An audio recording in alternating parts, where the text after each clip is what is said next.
সুস্বাগতম বন্ধুরা, আরএন কিচেনের পক্ষ থেকে আপনাদের সবাইকে জানাচ্ছি অনেক অনেক শুভেচ্ছা ও ভালোবাসা। আজকে আমি আপনাদের জন্য নিয়ে এসেছি কিভাবে 10 মিনিটে রেস্টুরেন্ট স্টাইলে থাই স্যুপ বানাতে পারেন। রেস্টুরেন্টে যেহেতু আমরা থাই স্যুপ চড়া মূল্য দিয়ে খেতে ভালোই বাসি, তবে যদি সেটা বাসায় স্বাস্থ্যকর উপায়ে বানানো যায় তাহলে কিন্তু ভালোই হয়। তবে চলুন এটা বানাতে কি কি লাগছে তা দেখে আসি। প্রথমে আমাদের লাগছে ডিমের কুসুম। আপনারা চাইলে সাদা অংশ সহ ব্যবহার করতে পারেন, তবে আমি শুধু কুসুম দিয়ে রান্না করব।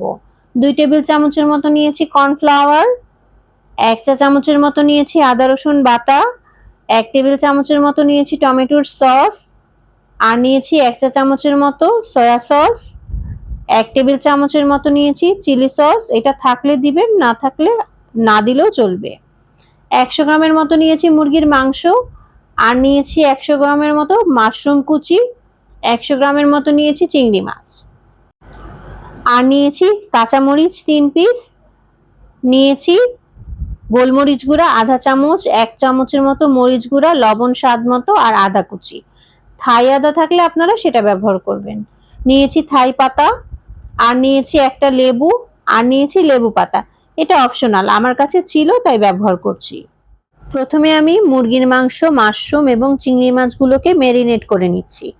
দিয়ে দিলাম আদা রসুন বাটা, সয়া সস, আর দিয়ে দিচ্ছি গোলমরিচ গুঁড়া, মরিচ গুঁড়া, আর দিয়ে দিচ্ছি লবণ। এখানে 2 চা চামচের মতো আনুমানিক আছে, আমি অর্ধেকটা দিচ্ছি।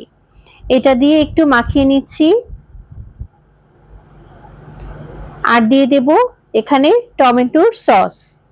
টমেটোর সসটা আমি অর্ধেকটা ব্যবহার করছি। এটা দিয়ে ভালো করে মাখিয়ে 10 মিনিটের জন্য রেস্টে রেখে দেব। চুলায় একটা প্যান বসিয়ে এর মধ্যে আমি কিছুটা তেল দিয়ে নিয়েছি, আর এখানে দিয়ে দিচ্ছি ম্যারিনেট করা মুরগির মাংস, মাশরুম এবং চিংড়ি মাছ দিয়ে ভালো করে নেড়েচেড়ে একটু ভেজে নিতে হবে।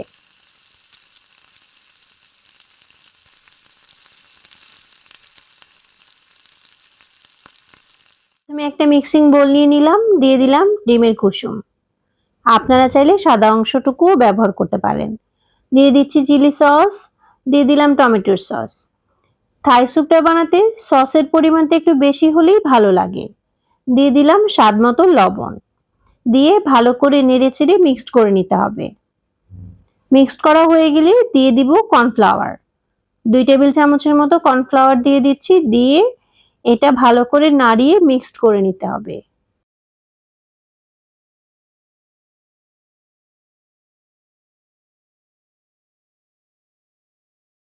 এখন দিয়ে দিচ্ছি 1 কাপের মতো পানি।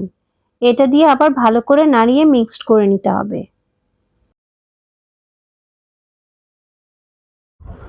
মাশরুম, চিকেন এবং চিংড়িটা ভালো মতো লাল লাল করে ভাজা হয়ে গিয়েছে, উপরে তেল ভেসে উঠেছে। আর আমি এখন যে মিক্সচারটা করে রেখেছিলাম সেটা দিয়ে দিলাম। এটা দিয়ে একটু সামান্য সময়ের জন্য নাড়াচাড়া করে নিতে হবে। আর এখন আমি দিয়ে দিচ্ছি 1 বোল পানি। যেই মিক্সিং বোলটার মধ্যে আমি মাখিয়েছিলাম সবকিছু, সেই বোল ধরেই আমি 1 বোল পানি অ্যাড করে দিচ্ছি। স্যুপটা যতটুকু ঘন হবে সেই আন্দাজে আপনারা পানি ব্যবহার করবেন। এখন এটা দিয়ে ভালো করে নেড়েচেড়ে সেদ্ধ করে নিতে হবে। বলক চলে এসেছে, 1 মিনিট হয়ে গিয়েছে, মোটামুটি সেদ্ধ হয়ে গিয়েছে। দিয়ে দিলাম আদা কুচি। আমার কাছে থাই আদাটা ছিল না বলে নর্মাল আদাই দিয়েছি, আপনাদের কাছে থাই আদা থাকলে সেটা দিবেন। দিয়ে দিলাম থাই পাতা, দিয়ে দিচ্ছি কাঁচামরিচ কুচি। এই দুটো দিয়ে ভালো করে একটু নেড়েচেড়ে মিশিয়ে নিচ্ছি। আর এখন দিয়ে দিচ্ছি 1 টেবিল চামচের মতো চিনি। থাই স্যুপের মধ্যে একটু মিষ্টি মিষ্টি ফ্লেভার থাকে, সেটা এই চিনির জন্যই দিয়ে থাকে। তার জন্য আমি একটু চিনি অ্যাড করে দিচ্ছি, আপনারা টেস্ট অনুযায়ী দিবেন। এখন দিয়ে দিলাম লেবু পাতা, আর দিয়ে দিচ্ছি লেবুর রস। আমি একটা লেবু স্কুইজ করে নিয়েছি, এখানে 1 টেবিল চামচের কাছাকাছি লেবুর রস ছিল। দিয়ে ভালো করে নেড়েচেড়ে মিশিয়ে নিতে হবে।